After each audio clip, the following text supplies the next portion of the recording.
everyone, welcome back to our channel How to Tutorials. In today's video, I will show you how to disable debug logging for ads on your Android phone. This option is usually found in Google settings and is meant for developers. If it's turned on, your phone may collect extra ad-related debugging data. Let's quickly turn it off. First, unlock your phone and open the settings app. Scroll down and find this option called Google and tap on it. Tap on all services. Scroll down and tap on Ads depending on your Android version. It may also be called Ads and Privacy or Ad Services.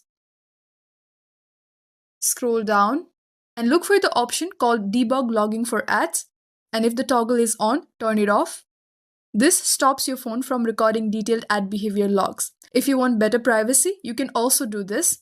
Tap Delete Advertising ID and confirm to remove your ad ID. This reduces targeted ads but won't affect your phone's performance. And that's how you disable debug logging for ads on Android. Super simple. If this video helped you, don't forget to like, subscribe and comment your next tutorial request. Thank you for watching and I'll see you in the next one.